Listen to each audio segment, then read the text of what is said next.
So hello, today I'm at St Mary's Church in Shenfield in Essex. I'd like to talk to you about the church and the history of the town itself. So Shenfield is located between Brentwood and Billericay. It's semi-rural. The population is around 5,300 and the elevation here is 79 metres or 259 feet in old money. Now the Romans were established in Shenfield, and the main Roman road which was running from London to Colchester passed close by, and this was between the years 443 AD and 410. Roman pottery and building material were found east of St Mary's Church, so we can be certain the settlement was here. So east would be over there.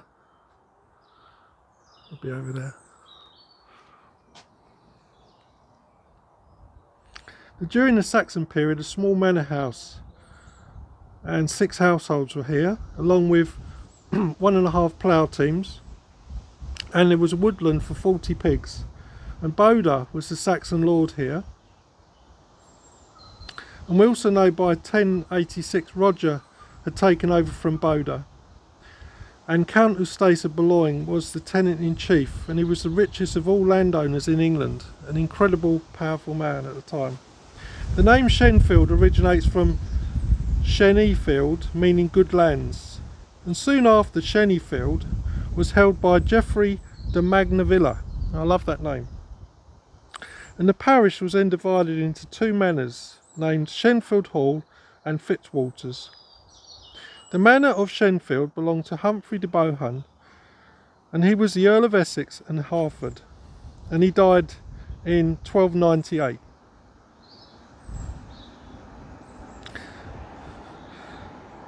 Now by 1361 the manor had passed to Eleanor and Thomas of Woodstock. Now Thomas was the 6th son of Edward III.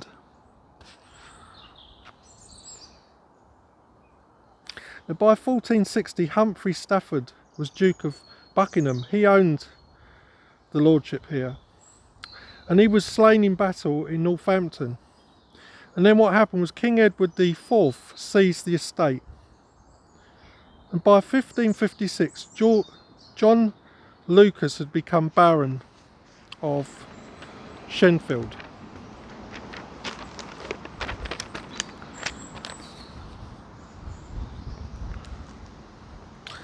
Now on the other side we have Lord Fitzwalter, who was in 1301, and he was called Robert.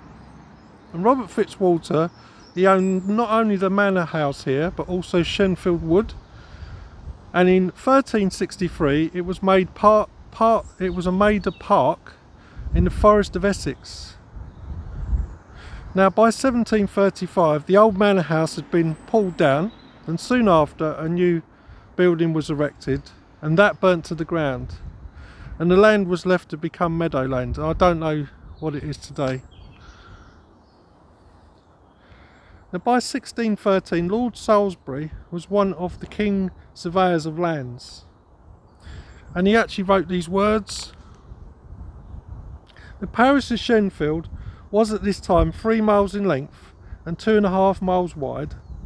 The village is on an old coach road, and across one field of gently rising ground is a little church prettily surrounded by trees."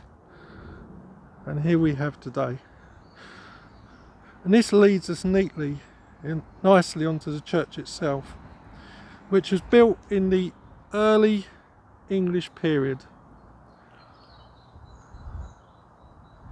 And the earliest rector here was in 1249.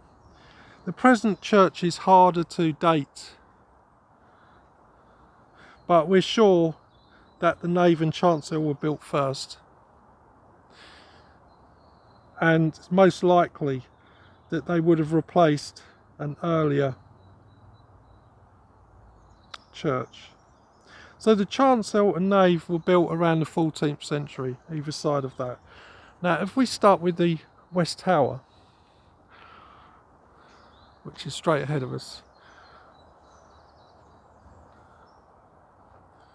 it's 15th century in construction, and if you start at the top you've got the shingled spire, you've got the weathercock on the top, weather vane, you've got a boarded belfry tower.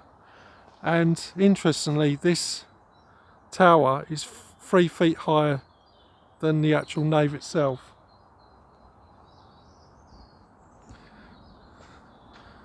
Directly in front of us we have the south porch, which was built around 1500, so it'd be the same time as the tower was built. It's 9 by 8 feet in dimension, and if we go inside, just have a look there.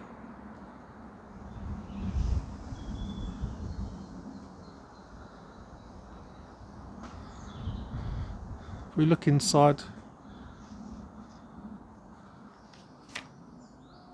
we've got oak wall plates which are moulded, and we've got 2 cambered tie beams with arched braces.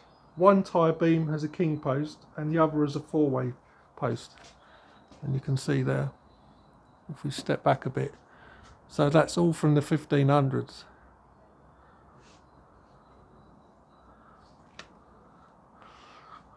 Now if we look at the doorway, just going to change hands.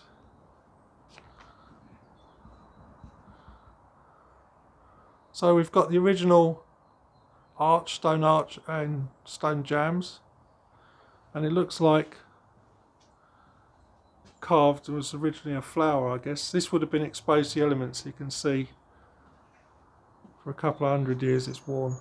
The doors are modern oak.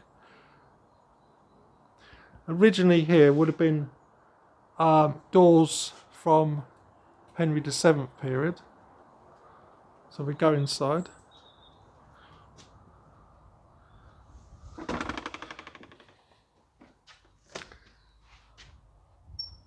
It's very dark in here.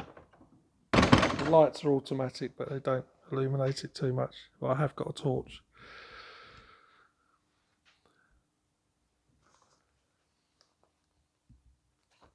So the nave, which we're standing in now, is 57 by 18.5 feet. Originally, there would have been a north wall, so it would have been quite narrow through here, and that was taken down. Now I want to start with the font here. I'm going to open this door actually.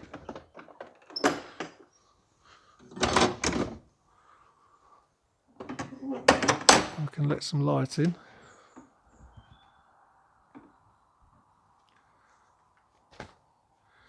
Now this font was made from can stone from northern France.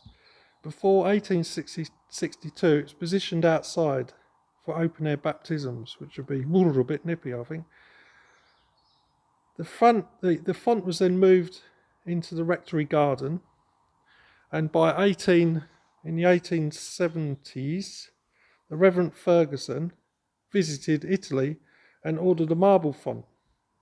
And on delivery it was found to be faulty and flawed. So a second font arrived in 1878. Now meanwhile, this old font sat outside under a cypress tree, which I believe is still here. A visitor, a Reverend Ragg, he asked if he could restore the font. And it turns out the Reverend Ragg was very good at stonemasonry, even though he was an amateur. The font then went off to Marsworth Church in Buckinghamshire, and it stayed there until 1949. But you see, the local residents, they missed the old font so much that they negotiated its return. Now, Reverend Ragg looks like he's built the base, because I did research and found it was wooden originally.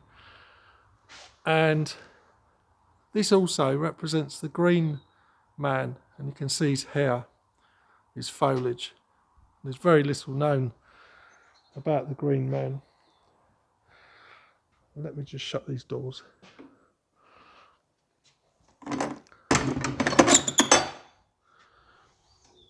Okay.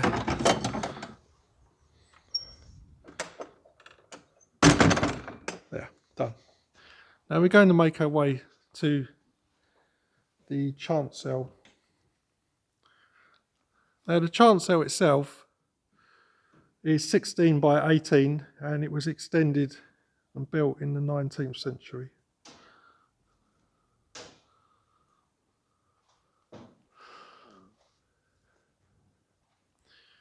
We have a oak pulpit with stone steps leading up to it, and on the south side here we have window showing St. Ced, one of my favourite saints, who established Christianity into Essex. And we have a sign there which is self-explanatory about coronavirus and the people that are giving their time for it.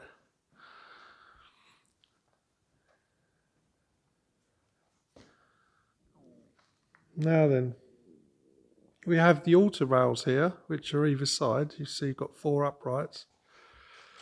And the story goes behind these. They're carved in oak and they were a gift from the New family. And it was to commemorate the 2 sons, Hedley and Ethelstan. They were both pilots in World War I and sadly were both killed. The 4 uprights have the English rose, the Welsh daffodil, the Scottish thistle and the poppy from both wards. I don't think you can pick that up, but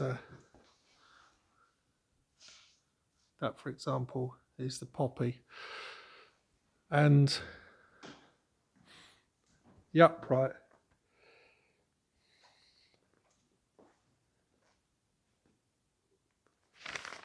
now, the central upright, the central section there was donated by Aileen, the pilot's sister, and she was a local air raid warden during World War II, and she was remembered as a great lady and a great character.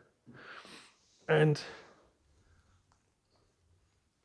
if I lift it up, you can see the brass plate and how it hooks on, so it can be removed.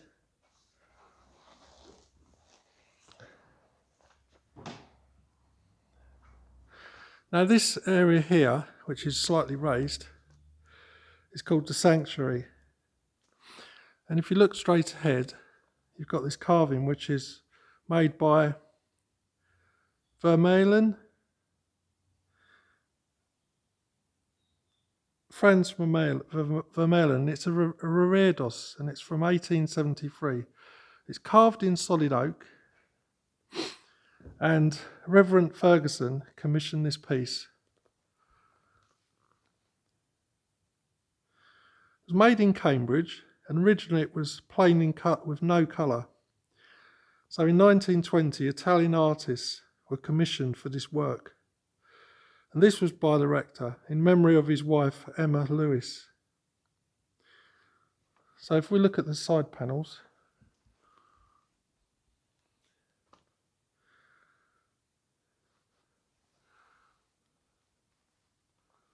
so I am the living bread, so you can see it's all been hand painted.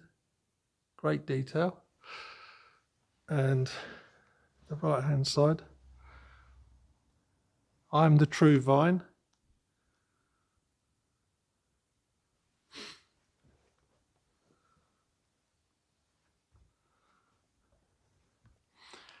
And then the centre section, let me go this side.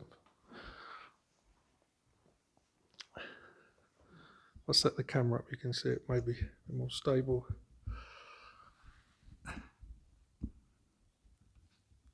Yeah.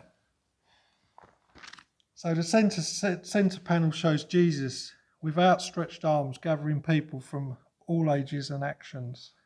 Particularly like that one. So Franz Vermeulen was a Belgian painter and sculptor. His works are found in churches and cathedrals, including Ely Cathedral. I also found out he created bronze medallions and statues. And while we're here, let's see if we can look at the window.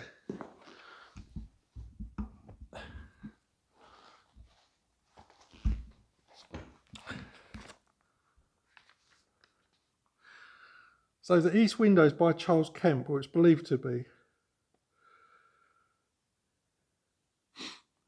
Now let me have a little zoom in there.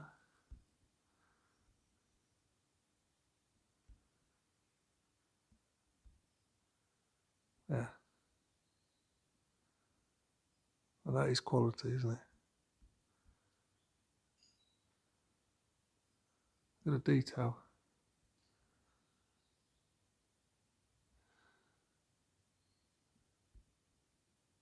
You really need to come to church yourself to see, appreciate these windows, but let me just line that up again.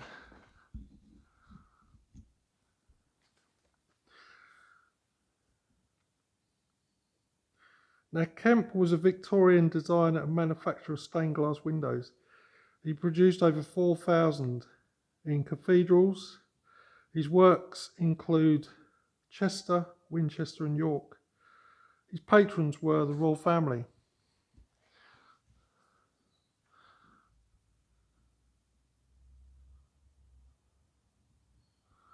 Right, now we're going to make our way to the north aisle.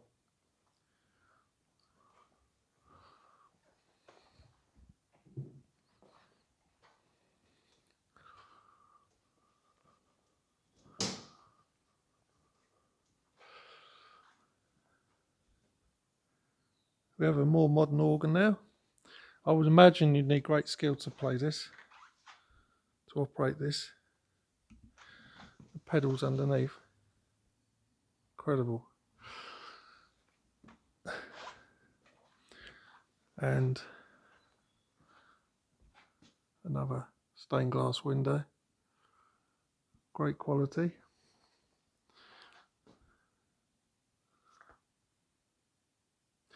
Now what's unique about this north aisle is the unique timber arcade that stands where the north wall used to stand. It's holding up the immense weight of these two roofs.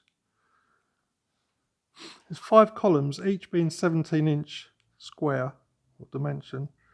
They've all got moulded capitals and bases. And on the tops of the pillars are carved oak faces looking over the nave.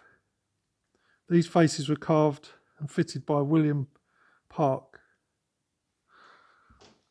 And if we go up to the other end, we can see that.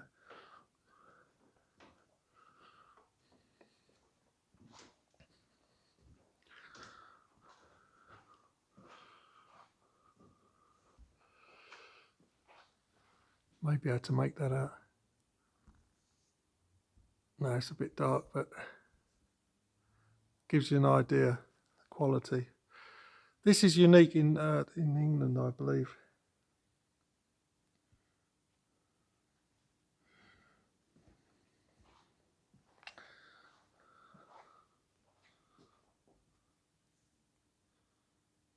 Now, the first, I believe, 4 of these columns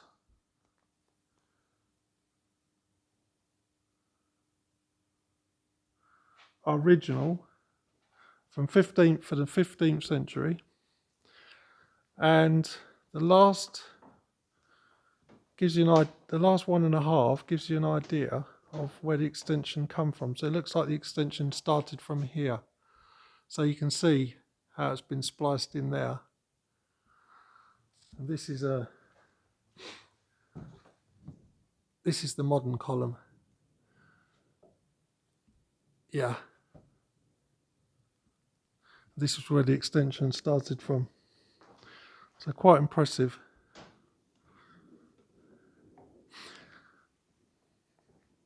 Now we're going to move on to the 15th century belfry, and it's got 4 massive oak posts and it holds up the entire belfry. Again, it's got 4 centred arches supporting heavy oak tie beams. This is all 15th century.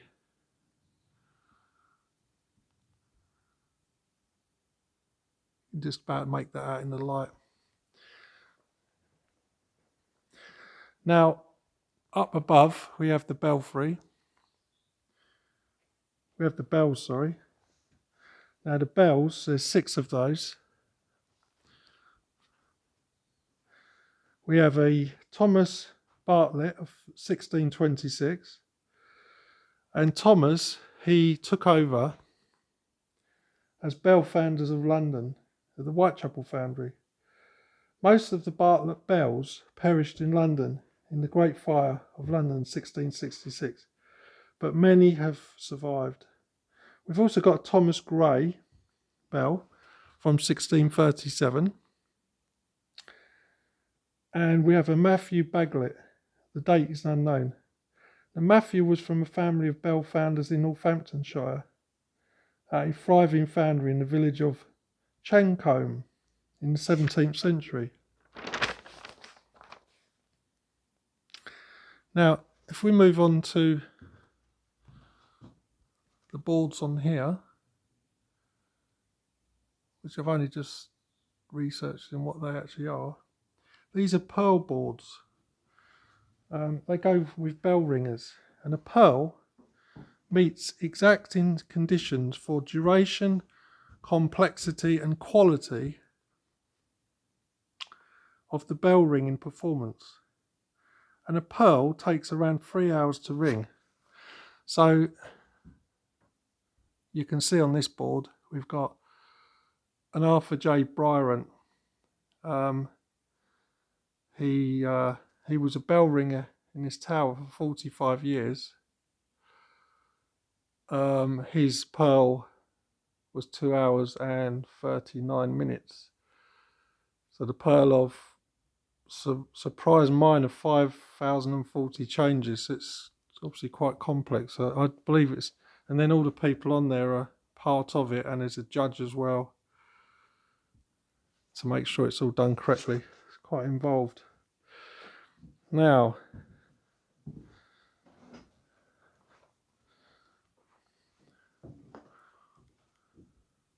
this tomb in front of us is Elizabeth Robinson.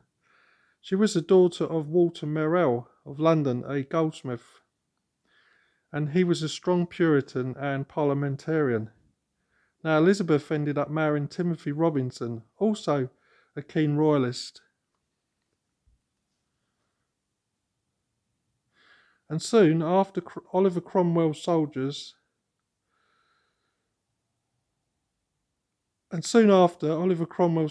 during the English Civil War, they paid Timothy a visit. One of the soldiers had climbed the branch of a tree to pass over a rope, and the other end of the rope was attached to Robinson's neck. In the distance, a party of royalist cavalry were approaching. Cromwell's soldiers made off in haste, leaving Robinson still with the noose around his neck. The tree became known as Old Oliver. Now, sadly, Elizabeth died in childbirth in 1652. The memorial goes on to say Elizabeth died aged 16 and her son Walter Merrell survived her. When Elizabeth's father died aged 73, he left his lands to his grandson in a trust. And you can see, and it would have been great expense, you can see it's all made in marble and so on. You can see the carvings go all the way down. It's now covered by a pew. It's quite impressive workmanship there.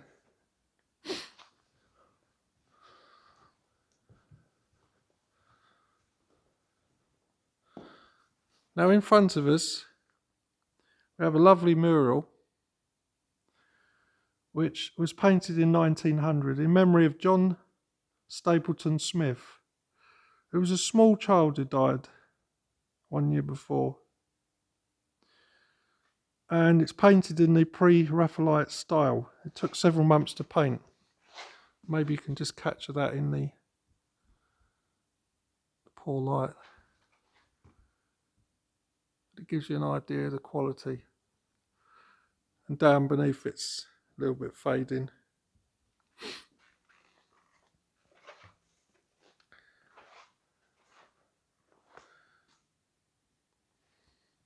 So now we're going to go outside.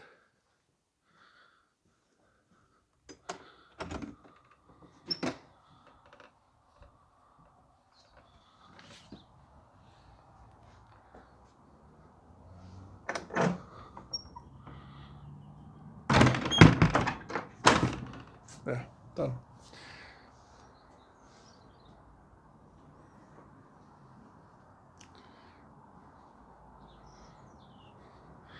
So I read the church booklet that came with this church. It was the 750th anniversary of the church, and it mentioned Henry Forrester of 1249. And then I read the date it was printed, 1999. So it just shows time in perspective. It's quite incredible. So now St Mary's Church is a very active community-based church for Shenfield. Carries out baptisms, weddings and funerals. St Mary's also has a choir for adults and children, and bell ringers practice groups, which I found quite interesting.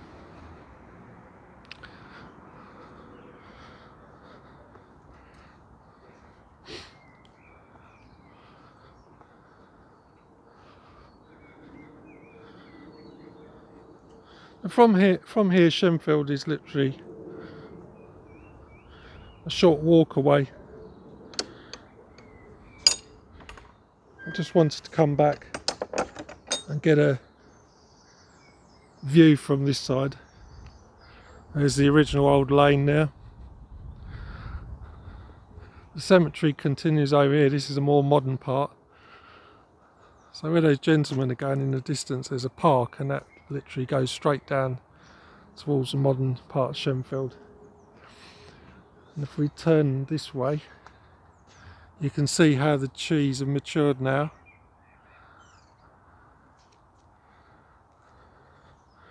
And we'll do a quick walk around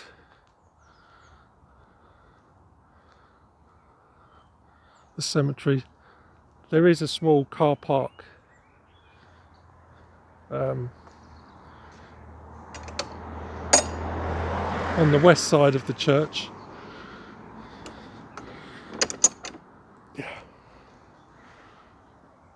So this church has been rendered at some point and looks like cement.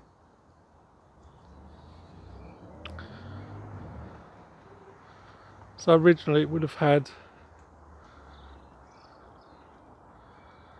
rubble and pebble, flint, exterior with bricks.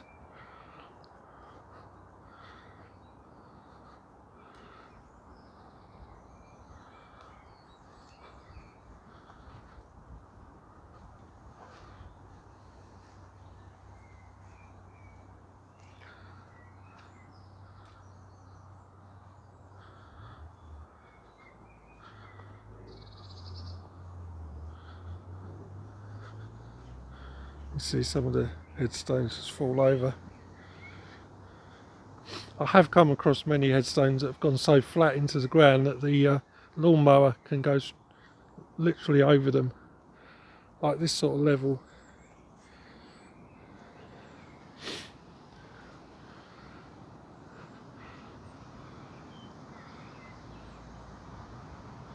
So now we're on the north side. Now you can see this north door is quite interesting because this is built in the Tudor period, and it's believed to have been accessed for the lords of the manor. You've got the original stone or brick drip workings there, and then you've got the door itself, which is like oak panel doors, the original studs. So it allowed the lords to come in from this direction and not go through the south door.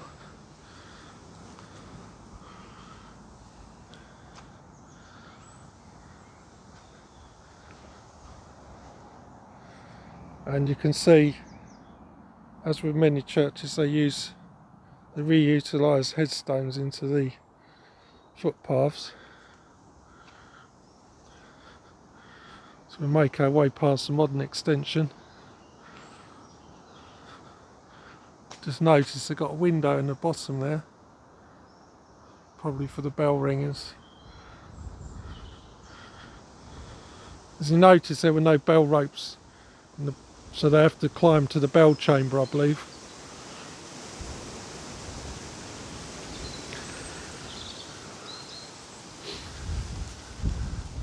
Anyway, I hope you enjoyed that. Thank you very much.